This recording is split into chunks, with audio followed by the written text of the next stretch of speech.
Мүшел жас неге қатерлі? Халқымызда адам жасын есептеу үлгісі мүшел жас делінген. Қазақ қоғамында адамның ең алғашқы мүшелі 13 жас болып саналады.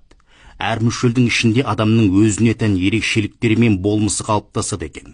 Көпшілікті мүшелден мүшелге өту аралығындағы жас неге қатерлі және оны қалай есептейді деген сауалдар мазалайтыны анық.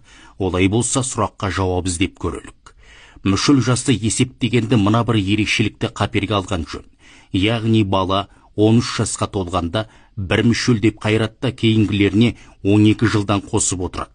Сонда бір мүшел 13 жас, 2 мүшел 25, 3 мүшел 37, 4 мүшел 49, 5 мүшел 61, 6 мүшел 73, 7 мүшел 85, 8 мүшел 97 деп қайырып, адам жасын оңай шығарады. Көнегөз қариялар өткен жылдарды есептегенде немесе адам жасын айырғысы келгенде осы мүшелді қолайлы көреді. Жоғарыдағы мүшел жылдардың әрқайсының адам өміріне тигізер әсері ықпалы болады. Алғашқы мүшелде 13 жастағы баланың ересектік шаққа өту кезеңі айқындалады. Бұл кезеңде ер балалардың дауысы өзгеріп, сүйегі әріленіп, қыз балалардың дене бітімі сүйкімді бола бастайды. Халқымыз осында ес тоқтатып етек жаба бастаған жасты 13-те отау есі деп дәріптеген. Балаларын отбасылық өмірге баулуды қолға алған. 25 жас нағыз жігіттік жас деп есептеледі. Бұл кезде бойдағы күш-қуат кемеліне келеді.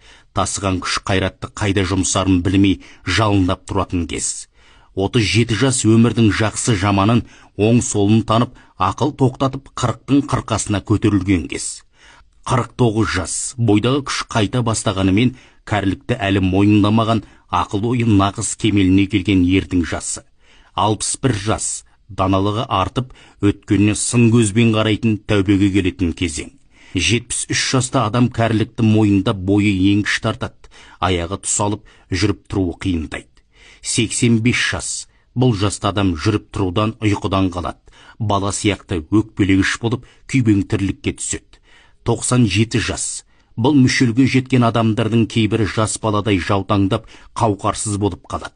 Қазір ғалымдар әр мүшел ішінде адамның ағзасында өзіне тән елеулі өзгерістер болатынын дәлелдеп отыр.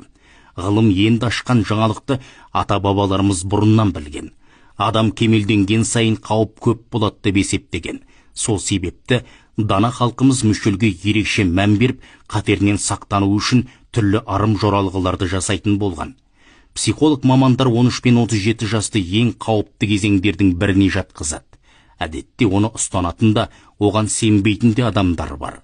Дегенмен мамандар мүшел жасқа немқұрайлы қарауға болмайтынын ескертеді. Сондықтан бұл жастарда сырт көздің сұғынан сақтанған жөн. Бұл пікірді қазақ